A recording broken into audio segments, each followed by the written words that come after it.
Welcome to Therapy in the Great Outdoors, the podcast where we explore the business and practice of nature-based pediatric therapy of all kinds. If you're an outdoor-loving pediatric practitioner in the fields of occupational, physical, or speech therapy, social work, or mental health, this podcast will help you start and grow a successful nature-based practice or program.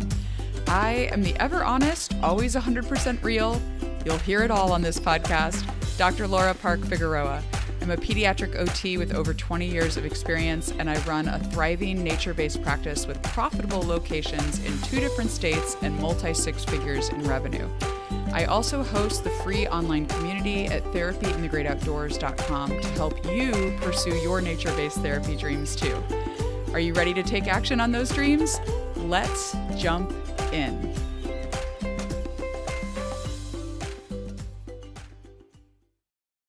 Hello, friends. Welcome to another episode of Therapy in the Great Outdoors. This is part 2 of our 3-part series on first aid for nature-based pediatric therapists.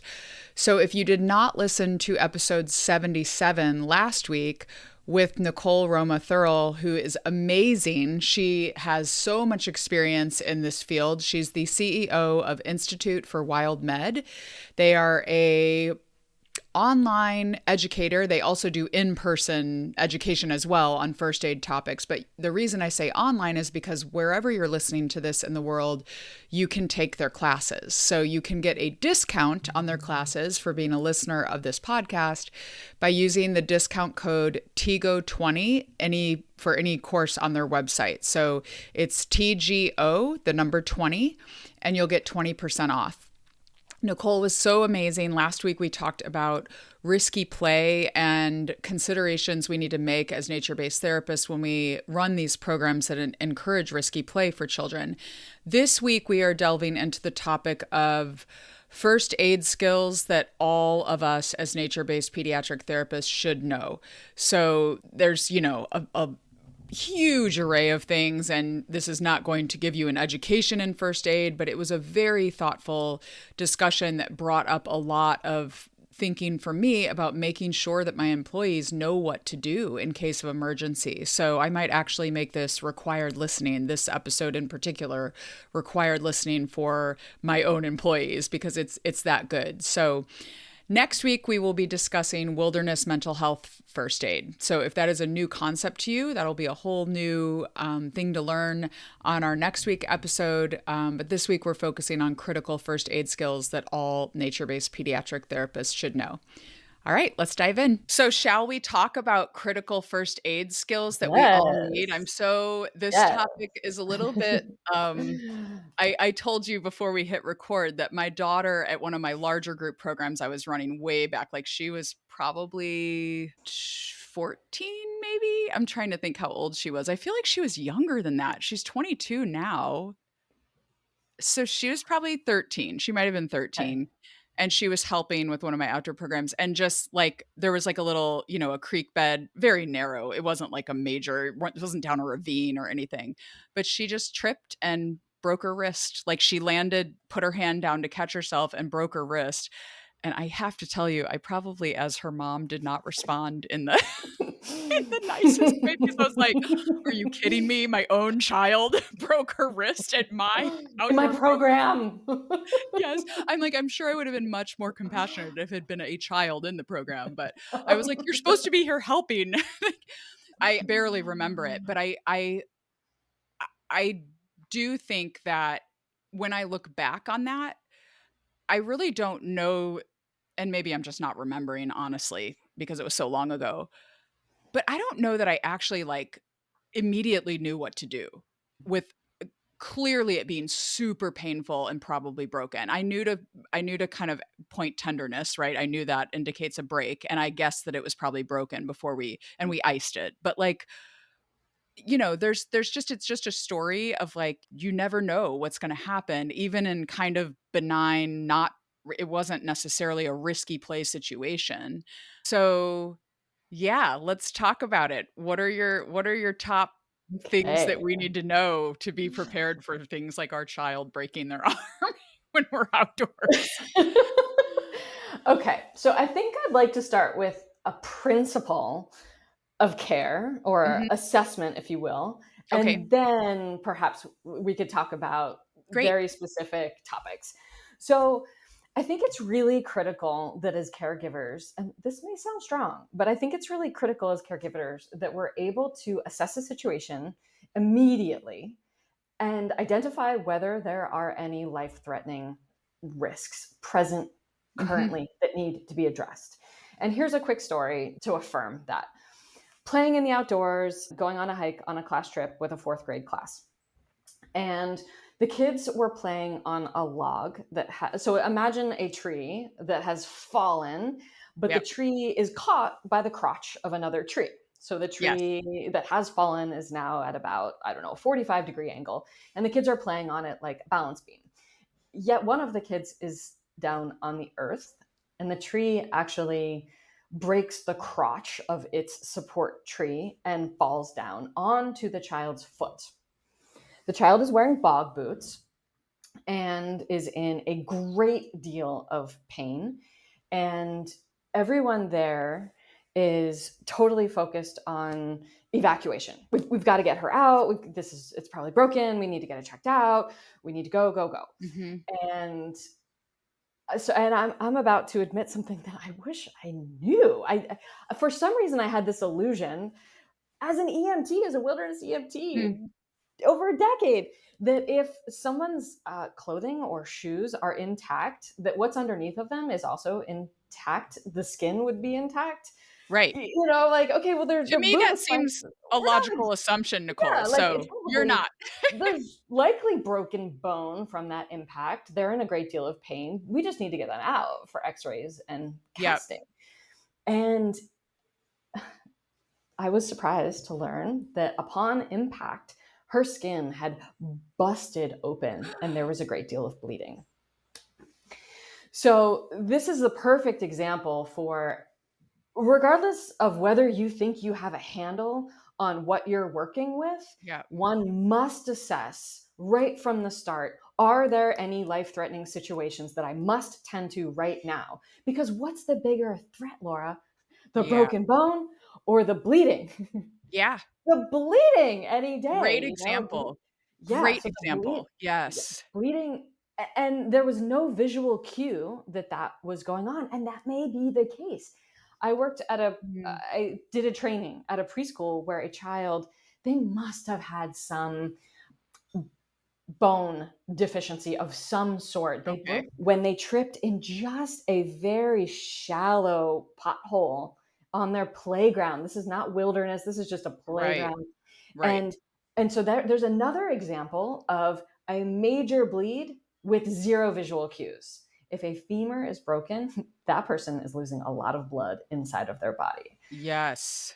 Easily a quart for a child lost. And of the total proportion of their blood volume, that is a lot of blood, and they're on their way to experiencing hypovolemic shock. So we must be able to identify life threats. So when I think about life threats, I think difficulty breathing, Mhm. major bleeding, or shock. Am I dealing with any of those three things? Just pause the scene, identify whether you're dealing with any of those things, address them, and get support immediately in the form of emergency medical Yes. response. And stay focused on those things before you make the transition to further assessment and treating the specifics. I've seen this many times as an EMT showing up on scene where all the bystanders are very compelled by a particular injury because of the deformity that they see or the pain that the patient's experiencing, and Yeah. they miss something that's much more acute and life-threatening. So that, I just want to put that principle Okay. of care out there for everybody. As soon as something goes wrong, breathing, bleeding, and shock. And if you don't find any of those things, then Okay. okay, let's move on to the specific B illness or BBS. BBS. injury. Yes. The Bleeding, big breathing, 3: shock. bleeding, Yeah. breathing, and shock. Yes. And the signs of shock, let's talk about those. I don't know if everybody knows Oh, those. I kind of yes. feel like I might, but I'm vague on it. Like, I'm being Okay. honest. Like, and I'm not doing, so I should be very clear with people. I'm not doing direct work. I'm managing my practice. I have like 5 therapists in the online business. So I'm managing people now that do this work. I'm helping occasionally outdoors with them, but I'm not the person that is Primary. responding to these kind of things. So Yes. just to give me a little pass here for a minute when I Yes. say I can't remember the signs of shock, but talk to us a little bit about what those are. Okay. Oh, you've just really, if you don't mind this, there's a little soapbox in here for me, if you don't Sure, mind. go ahead. So, if you were to ask this question or to look in the medical literature, what you would learn is the primary sign of shock is pale, cool, and clammy skin. And here's my soapbox because, sure, when shocky, all of us humans are likely to get clammy, so sweaty, even Mhm. if we're not hot, and cold to the touch, even if it's warm outdoors. Because the But the blood is going to the core. That's exactly right. Exactly right. Okay. The brain is saying, "Oh no, Yeah, something really bad is going on. We must protect the most important aspects of this body," which is right. roughly, from, it's the organs. Vital It's roughly organs. from Yeah, the clavicles to the crotch. yeah. Let's take care of these vital organs. Unfortunately, though, the adaptive mechanism isn't perfect because the brain actually leaves itself out. Right. So when the brain vasoconstricts and it tightens up all the vessels in the arms and legs and it sends the blood to the core to protect all of the organs, that's great. It's great that it does that, but it leaves itself out, which is why the skin does often drain of color and why it does Mhm. become sweaty and cold. But my soapbox is these signs do not apply to all humans. Those of Yeah, us with more melanin in our skin may never demonstrate a paleness to the outside of our skin. And the medical literature does not include people with more melanin in their skin. And so I wow, like that to is add, a very yeah, important point to make. it really is because there may be zero change in their baseline. And we are so visual as care providers that we look True. over to our patient who's hurt and we see them looking just like their baseline and we may miss shock. So Yeah, it does involve a further investigation for someone who has more melanin. And what you could do is pull down a lower lip and look at the mucosa inside of their okay. mouth. And any one of us, regardless of how we look on the outside, in here, we should all look roughly the same. It should Yeah, be perfused with oxygen rich blood, should be wet. It should, reddish, what pink. you're, Yeah, it's just pink. Yeah, yep. exactly. So if anyone inside of their lower lip is looking pale, blue, gray, they are shocky. So Mhm. we can still say pale, cool, and clammy, but I just really want to qualify what pale means because if we just simply say pale, it really leaves a lot of people out. Right. So pale, cool, clammy skin, that pale may be found outside or inside. Disorientation, confusion, Yeah, irritability, being unreasonable. And of course, you must know their baseline to right, know. right. Because if you're working with a 3-year-old, their baseline may be all of those things. Yes, exactly. Disoriented, confused, combative, and unreasonable. That may be baseline. That is the age of 3, essentially. I Right. always joke that it should be terrible 3s. People say terrible 2s, but I feel like at, like, terrible Uh, 2s, they're young enough that they're still cute, and you're like, "Ah, you can give 'em." But at oh, 3, you're like, "Oh my gosh, okay. you are just doing this to drive me nuts." You know? That's so Totally. funny. So your job is to really know Right, them well so that you can right. say, is this a deviation from baseline or is this baseline? Yeah, yeah. So Those are so good. very helpful. So that's the brain kind of going offline is when they become unreasonable, confused, combative, like, that's like the brain isn't getting the It's the a blood very at that point. particular part of the brain going offline as well. Often that confusion, disorientation, combativeness, that's an acute stress response. So Yeah, that is where the brain does turn off that frontal lobe. It yeah, says, this is not a priority right now. yeah, We don't need advanced high level reasoning and decision making right now. right. We just need to get ourselves safe immediately, Yes. however that looks. And so, yes, it's a very particular part of the brain going offline, as well as you're right, oxygen leaving the brain Yeah. in the blood, going to places where the brain has prioritized over itself. Good. Yeah. Okay. Okay. So we're Blood, solid on that. We got to bleeding, find the life breathing, threat. and shock. Bleeding, breathing, and shock. These Yeah. are the You big find three those that we all need to things. remember.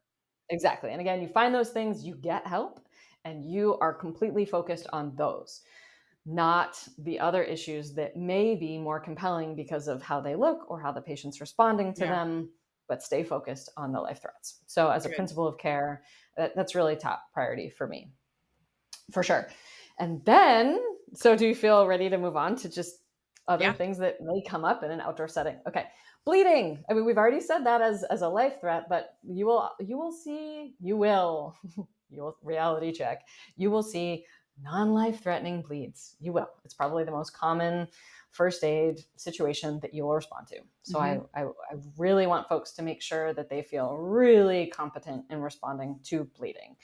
And there have been major changes in the last few years, particularly around the use of tourniquets, as well as elevation and pressure points. There's quite a lot that has been changed in the protocol. So really making sure that you're solid on the steps to bleeding control, as well as having materials to control Yes. bleeding. Absorbent materials. I'm not stressed about them being sterile at the bleeding stage. It's flushing itself out, and getting it under control is your top priority, not a sterile Okay. field at that point. But having absorbent materials, I love, if I could just put it out there, I love hemostatic agents. Hemostatic agents are granules, they're powder that you can keep in your first aid kit that you can shake right into a wound, and it will stop the bleeding. For all wounds, with the exception of like a major arterial bleed, Sure. it's amazingly effective. I've That's seen so it work. cool. I've never even Yes. heard of that. Oh, so cool. I wish I had some right within arm's reach to show you for those who are watching. I don't have any right here. But it's great. It's really light, it's inexpensive, and Okay. again, you just shake it right in there and it coagulates the blood And it beautifully. doesn't hurt. And It doesn't like it doesn't sting or hurt. anything. It's not hot. That's right. So have been several iterations of hemostatic agents. So your question is likely rooted in a historic version that did generate heat and that did sting, Oh, and it's not like that anymore. No great. stinging, no burning. Um, and there's a particular brand that I love called Celox, Celox, and I love Okay. it because it works even if your patient takes either blood thinning supplements or medications that slow clotting down, which you could see. I mean, many Yeah. kids who are referred for OT in particular, for example, take cod liver oil. Cod liver Mhm. oil is known to thin the blood. And so you might find that someone taking a lot of cod liver oil, their bleeding is harder to manage than someone who's not. Interesting. And it's very interesting, especially because many parents or patients, they don't realize They don't that know they're that. taking, yeah, they Yeah. don't know. They don't Right. know, but it's significant, and you can really see the difference. When my son was taking it very regularly, the blood looked different. It was thinner, brighter, waterier, and simply harder to Interesting. control. Mhm. Which could So be really similar, alarming if you aren't totally. prepared for that and don't know that That's because right. that might not even be something that a parent would put on a medical, "Does your child take any medications?" They might not even put that on there, but it can be alarming if the child scrapes their knee and there's just, like, massive Wow, amounts of blood coming out, right? Like, so definitely. Right. that's And super even important to be aware they of. might not think to put it on there because it's a supplement and not a prescription, Right. or Right. they may begin using it after your intake and not think to correct the intake. Right, I mean, exactly. yeah, yeah. Exactly. So just a few other examples while we're on the topic: ginger, CBD oil, cod liver oil, turmeric, Okay. and then of course things like aspirin, Coumadin. But All of those those things are supplements, blood yeah, thinners. they That's what you're all saying. indeed, Yep. they all make it harder to control bleeding. Different mechanisms. Some actually thin the blood, some slow down platelet production, different mechanisms, but the Okay. idea is all the same. It's going to be harder to control the bleeding if they take those supplements. And it's interesting, those are the supplements that people tend to take as to reduce inflammation. So if Mhm. people are working with conditions of inflammation, they're likely to be taking those. So it's, I Yeah. think, here's a note for therapists. I do think it's worth noting that on your intake forms, specifically saying what supplements are taken, and with a note. If you change your supplements or prescriptions while we're working together, please reach out and let us know. It could have That's great implications advice. for providing first aid. Yeah, because Yeah. the question of does your child currently take any medications, prescription or over the counter, that doesn't really ask the question, does your child take any dietary supplements? You know, like Right. that's kind of a very specific question that the parent might say, yeah, we do cod liver oil for, because don't they take it for constipation sometimes? Cod liver oil, is that what it's? I don't remember. Anyway, I don't know. I always It's thought of it as generally related to pregnancy or something. Like I can't remember what I what I know of it for, but but a yeah. lot of kids take the little gummies, the Nordic Naturals cod liver Uh-huh. oil gummy, fish gummies, and they are suggested for brain development. They kind of Oh, yeah, yeah, myelinate like fish oil. Yeah. neurons. Yeah, exactly. Yeah. So for kids with developmental or sensory challenges, it is often suggested. Yeah. So it's definitely worth an ask. And then otherwise, just be prepared for it. Yeah. And this is the beautiful principle of a lot of how we work is just expect it. Like expect that Yeah. everybody that you're working with is taking blood thinning medications and be prepared for that. So Mhm. having your absorbent material, knowing how to make improvised tourniquets, having a hemostatic agent. Yeah. These are things that you teach in obviously this is not like first aid training on this No, podcast right. episode, but a lot of what I do feel like what I hope is being communicated to people listening is the importance of actually getting training in these things, because like you Yes. mentioned, some things may have changed since the last time you took first aid, and it's important to kind of stay up to date on this and make sure your people are all up to date on this as well. I Yes, need to check indeed. everyone's things Yes. when I get off this call The in my system for that. practice. Yes. Yeah, take a class. Take a great class. And I really encourage you to take a class with someone who is oriented toward nature based first aid. Even if all you need is a basic first aid for your license, that's Yeah. fine. You can take a basic first aid, but do so with someone who will be well oriented to environmental issues: hypothermia, frostbite, heat exhaustion, heat stroke, burns, anaphylactic shock. Those are Yeah. topics that you want to be solid in, that you might not be so solid in if you take a really conventional basic first aid class, because a lot of what they're going to say to you, call 911, call Right. 911. And you may be working in a location without reception, or you might be working in a more remote location where 911, the ambulance, is not coming to you in 4 to 6 minutes like the teacher's assuming that it will. Totally. Yep. So and the Yeah. 4 to 6 minutes is really a golden time. I mean, that's when we think about choking. Someone's got 4 to 6 minutes to live if they're not taking in more oxygen. Major arterial bleed, 4 to 6 minutes. So a lot of these issues that are life threats, anaphylactic shock, airway is closed, 4 to 6 minutes. So that's why I keep throwing that out there. Yeah, which is real with like bee It's real. stings. I mean, if you don't know that a Right. kid, if they've never been stung by a bee and they go into anaphylactic shock from a bee sting, like that is a real thing that could happen in a nature based Or setting for therapy. So, absolutely. Or yeah. yeah, Or you're introducing food because you're helping to work. You're doing sure. OT around, eating, Yep. and introducing foods. Maybe you're introducing things that they've never had before because they've refused or been Right. unable to cope with eating. Yeah. So I recently read a statistic. Well, it was this amazing study. It was a very simple study, but it really yielded amazing information. Knowles and Outward Bound, two organizations that lead expeditions. Hmm. The study was simply that they gathered all of their incident reports since they've issued incident reports, and Yeah. they looked at them and they said, who were these people that experienced anaphylactic shock in our programs? And they found that 20% of the people who experienced anaphylactic shock in their programs had no history of allergies.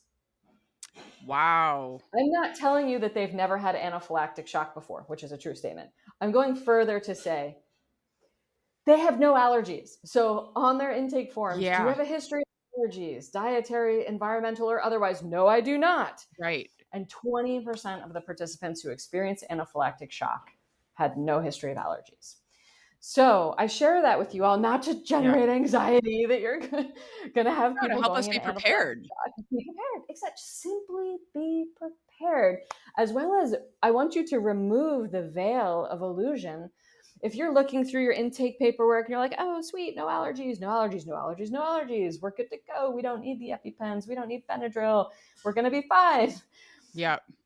I just see that as a veil of illusion. It's Yeah. not a true notion. So Can be you talk prepared. I know we're like low on time, but Yes. I do want to, since you mentioned the EpiPen, because I've thought of this, like last time I looked in California, we are not allowed to have in my practice an EpiPen for use. Is this something that we can get somehow? Is Yes. this, you Okay. can now? Okay. You have three options of varying degrees of legitimacy. Okay. I love it. So let's I love start how at honest you the are. It's so great. we'll start at the lowest degree of legitimacy for fun. Yet it works, and that's why I'm sharing it. People will often, therapists even, will go to their personal doctor, their Mhm. primary care provider, and say, this is the work I do, this is who I do it with, and this is where I do it. Probably the most important piece. This is where I do it. I work with children, I provide occupational therapy or physical therapy, and I Yeah. do so in nature. We do have cell reception, but an ambulance will not get to us for at least 20 minutes. Right. Would you prescribe me with an EpiPen so that I can carry it for programming? Okay. Doctors will often say an enthusiastic yes. Good. Okay. Because it could save Yes, a life. Yeah. it could save a life. Exactly. And you will be protected by the Good Samaritan law. If you Right. provide a prescription that was written to you and you provide it to someone else, and for some reason it causes harm in some way, which it's highly unlikely to, Right. and you are held accountable for that harm, you will ultimately not be held accountable for that harm because the Okay. Good Samaritan Okay. law will protect you. You can say, these are the signs and symptoms I saw. This is the exposure I believe happened. Their airway was closing. I knew they had 4 to 6 minutes. I knew that ambulance wasn't coming in 20. You bet I administered my EpiPen to that child. Right. So that's the first, least Okay. legitimate way to get EpiPens, and doctors will often oblige. Second is to work with a doctor and receive what is called standing orders. So typically an MD, an OD, or a nurse practitioner or a physician's assistant can prescribe not you, but your program. That's the Okay. golden differentiation there. Yeah. So that way, so it's the program that is receiving the prescription so that it may be used as needed for whomever needs it. Okay. And the doctor will typically just want to make sure that you've done a training, you know the signs and symptoms, you know how to administer it, and they will often oblige. And often people find that there's someone in their network that's just happy to do that. Maybe it's Yeah. a parent of a child, it's a friend who's a physician. They rarely have to actually contract with a physician to receive the standing orders. It's, Okay. like I said, Okay. often, yeah. And then lastly, and this is probably the most legitimate, is to go onto a website called AviQ. So it's AUV as in Victor, I dash q.com, avq.com. AviQ is a device that administers epinephrine. It is not an EpiPen, it's a square device, and it is injectable, and it does go through clothing just like EpiPens. Hmm. The very interesting aspect of it is that it talks to you, much like an AED would talk to you. It Yeah. tells you exactly what to do to administer it. Okay. And they're actually not available through pharmacies. They're only available from their manufacturing facility, and they send them direct to consumer. And when you go to avq.com, you will see a red button in the upper left-hand corner of your screen that says public access. And then you click on public access, and then you'll see a drop-down menu where you can select who you are and what you do. Are you a preschool? Are you Yeah. a summer camp? Are you a pilot? There Right. are Right. lots of different options. And then once you select your entity, and you'll get creative for what closely I matches know. the outdoor There's never therapeutics that occupational therapy you for me, and there's provide. never No, there won't. nature-based therapy. Like, It will not be on the drop down, but you will find something that applies sure. closely. And Health then once you something. select your entity, distributors will be shown to you, these 4 distributors are allowed to Okay. distribute to the entity that you are. And then you print out a form, and then a doctor has to sign it, but they're not actually prescribing it. They're just saying, yes, this is a human being Okay. involved in this industry, and they're not going to be selling these on the black Right. market. They're really, and it's just a signature. So it's super low stakes for the doctor to sign because it's not a prescription. And then they send them in the mail. And So what's the drawback? I mean, that third way seems like the simplest way because I'm yeah, already in my brain like, okay, I got to find a doc. I don't even have a doctor here because our insurance yeah, just changed. Like, yeah. Yeah. so is the drawback that it's pricey? Like, is it Yeah, expensive? exactly. You nailed Okay. it. That's exactly Yep. right. Yeah. It's pricey. How It's a much? big How much are we investment. talking? Like The thousands last or like time, hundreds? the last time I checked, they were $250 for a pack of 2. Oh, that's Yeah. nothing. I That's know. Yeah. nothing. I It's mean, to nothing. avoid the hassle of me having to Yeah. like find a doctor who will write the Yeah. prescription and like the whole like I'm like, Yes. I'm buying them Exactly. today. I'm buying them Right. today, And Nicole. yeah, abq.com. And Okay, they great. talk to you, and they have junior and adult, so you can Okay, select the ones you want, great. and they're really easy to use. One other thing that I would like to mention for nature-based therapists, and this is it's a problem, but unfortunately I don't have a great solution. EpiPens must be kept in a very narrow window of temperature, and it's between Uh, 68 and 77 degrees. And my guess is you don't get too many days where you're providing therapy between 68 and 77 degrees. well, in And California, yes, but here in yes, Wisconsin, we got 6 months or so where it's very well below that temperature. that's right. Yeah, here in Massachusetts, same, well below or well above. Above. Yep. And so they will begin to degrade as they exist outside of that window, a Okay. little bit out of the window, not a huge deal. The farther from the window, the faster they degrade. There is a viewing window on the device so you can see the fluid, and if the fluid is clear, it's fine. If it Okay. begins to turn amber or orange or brown, it truly has degraded. I Yeah. probably shouldn't say this in public, but I would still use it if it was all that I had. Emergency. Yeah, yeah, Yes, yeah, you bet. exactly. Yep. I'm not going to count on it. I'm going to lickety split, call 911. We're Yep. beginning our evacuation very quickly. But if it's all I have, and I've already called for help, and the child is having difficulty breathing, losing consciousness, you bet I'm going to try it. It is not Yeah. harmful. It will just be less effective. Yeah. Yeah. Yeah. Okay. Wow. Okay, I feel So like we've covered a lot. Are we've there covered a other lot. things like on this critical first aid list that you're like, "Oh my gosh, we have to say this before?" Because I feel like at this point, we've given people a very good kind of dip the toe in the water overview of like the emergent and critical things that you need to be thinking about around first aid for outdoor programming for kids. And I definitely feel like it has highlighted the need for good training, not the crappy, like what I've used in the past, because I didn't know about you guys until recently, as silly as that sounds, because I should have known about you. But I do think that we need to like make sure that we are training our people well with like actual good online programs, not just like click the button, go through, get the information, and don't think about it.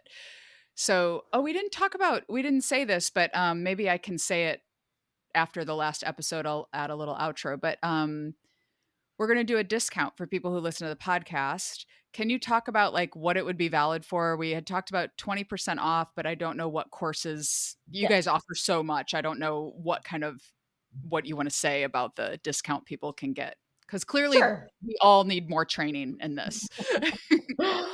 So WildMed teaches courses both in person as well as online. Hmm. And you're welcome to use the discount for either if you happen to be located where our courses will be happening in person. Come in person and use the discount for sure. We train all over. We're going to be in everywhere from North Carolina to Maine in the next couple months. I'm going to be out in Portland, Oregon in a few weeks, Oh, so and fun. then heavily concentrated in New England. We Okay. also teach online. So our online courses are a combination of self-directed online coursework. These are videos that I produced and actions and quizzes that I have curated for the Mhm. experience. And all courses culminate in a live, hands-on, experiential online skills lab. Oh, So it's wow. not just a self-directed video experience. You also must come to the skills lab online where you are pumping and blowing into your mannequin. We are prepared to send mannequins all over the country so that you can Wow. borrow those for the skills labs. Yep. That's amazing. Yes. So you can have a real mannequin or you can improvise. If you've taken CPR many times, feel free to Right. improvise with your stuffed animal or your baby doll. But we're doing adult, child, infant scenarios, choking scenarios. We can send EpiPens. We send bleeding control materials all over. And people are actually building tourniquets using EpiPens, doing other methods of bleeding control in the skills labs. So Okay. very experiential, very hands-on. And you are welcome to use the discount for either in-person or online courses. And we currently teach really just 3 courses. We teach CPR, we teach first aid, and we teach wilderness first aid. Okay. In a few weeks, we are launching our mental health first aid course, which we'll talk about Yay. in a bit. But for Good. now, it's really just those 3 options. And because there is that live skills lab component, the certifications are legit. We can issue American Heart Association, we can issue a Red Cross, American Safety and Health Institute, whatever your licensing body requires that you have, we can issue you. Okay, great. Yeah. So if you all want to use the discount code TGO, that's TGO, like the TGO community, TGO20, and that will get you the 20% off for being a listener of the podcast.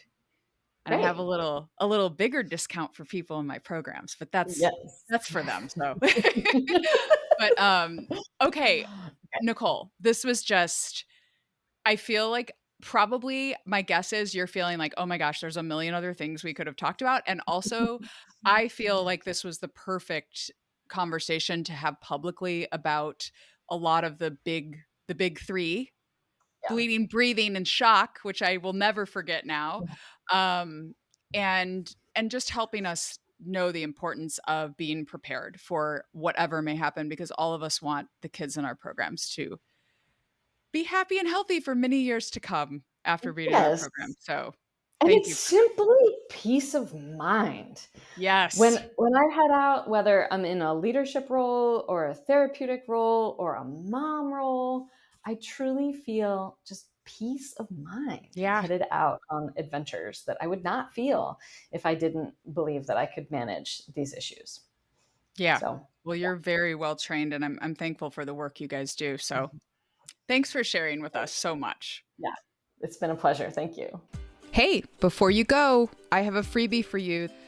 I compiled a list of peer-reviewed research studies that can inform nature-based pediatric practice for occupational, physical, and speech therapists, as well as mental health specialists. I divided the list into those different professional categories, as well as included some references that are applicable to any nature-based therapist. So if you want to get a copy of this reference list to inform your work, you can go to therapyinthegreatoutdoors.com/April 2024, because that is about the time when I compiled the research. I plan to make many more of these lists in the future to help you all stay up to date on research that can inform your work with children outdoors. Now go, get outside, connect, reflect, and enjoy therapy in the great outdoors. Bye.